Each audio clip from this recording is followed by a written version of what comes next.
en el laboratorio no hemos estudiado a la fibra en sí, sino a intermediarios prefibrilares, porque en ese proceso de formación de las fibras se pasa por diferentes estadios, digamos. Y en uno de ellos se forman oligómeros prefibrilares que se le atribuyen efectos más citotóxicos, depende también el grupo, ¿no? Hay grupos que dicen que las fibras son más tóxicas, otros que dicen que los oligómeros son más tóxicos. Y los oligómeros se conocía muy poco, sí se sabían que eran tóxicos en diferentes ensayos, por ejemplo, permeaban membranas, ¿sí? Alterando toda la homeostasis de iones, alteraban la función mitocondrial, alteraban todo el sistema de clearance, digamos, de proteosoma y todo eso.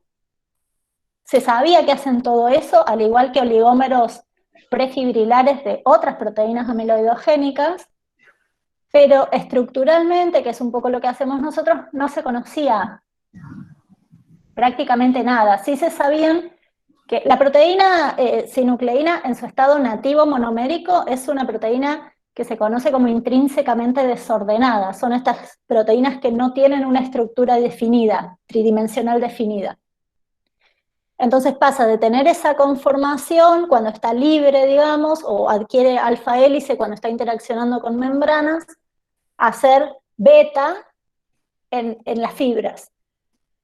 Y de en estos oligómeros se sabía que tenía hoja beta, pero que no eran las mismas betas que en las fibras, y no se sabía más nada. Entonces nosotros empezamos a estudiar esos oligómeros que son bastante trabajosos de obtener y de trabajar, porque se obtienen en baja proporción, etc. Entonces lo que primero hicimos fue abocarnos a ver qué tenían de distintas esas hojas beta que estaban en estos oligómeros con respecto a las fibras. Bueno, y encontramos que el arreglo espacial era diferente, ¿sí? Después también hicimos un nivel más, tratamos de ver la arquitectura interna de estos oligómeros, tratando de identificar qué residuos estarían cercanos en el espacio, ¿sí? Para tener una idea de cómo estaban conformados estos oligómeros,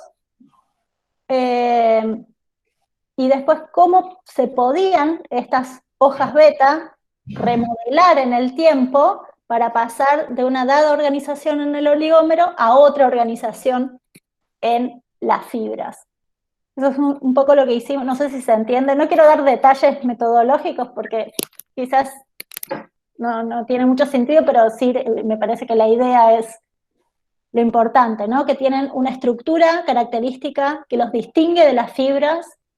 También mostramos que esa estructura característica la compartían oligómeros de otras proteínas amiloidogénicas. Entonces, como que sería distintivo de estas especies y que por eso podría estar relacionado también a que distintos oligómeros de distintas proteínas amiloidogénicas comparten mecanismos citotóxicos similares, porque adquieren una estructura quizás similar, ¿sí? Entonces por eso podrían compartir mecanismos. Y otra posibilidad que exploramos también, y siempre es a nivel, como les digo, muy in vitro y muy molecular, es ver si esta agregación, esta formación de oligómeros podría acarrear un nuevo mecanismo de toxicidad, no por ganancia de función, sino por pérdida de función. Es decir, cuando se forman los oligómeros hacen algo, rompen membrana, alteran la proteostasis, lo que sea, eso sería una toxicidad por ganancia de función. Lo nuestro fue decir, bueno, pero cuando se agrega, deja de haber proteína monomérica funcional, que algo hace, por más que no esté bien definido, algo hace. Entonces, ahora, podría haber una toxicidad por pérdida de función, porque ya no hay más proteína disponible y ahora en esta nueva organización ya no hace lo que se suponía que hace la proteína monomérica, ¿se entiende? Entonces ahí empezamos a estudiar no la estructura de estos oligómeros, sino su interacción con membranas.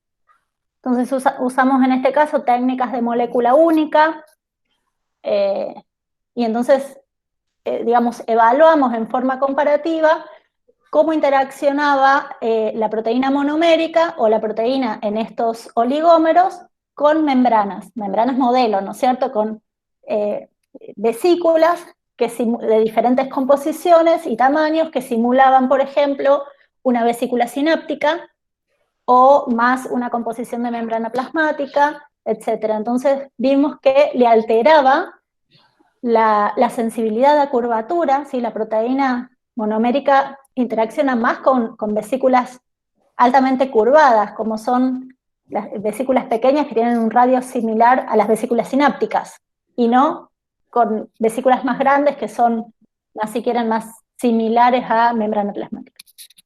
Entonces vimos que le alteraba todas estas funciones, tanto de curvatura como de interacción a membranas de diferente composición. Entonces, bueno, pudimos proponer un mecanismo de pérdida de función, digamos. Eso es lo que estuvimos haciendo últimamente.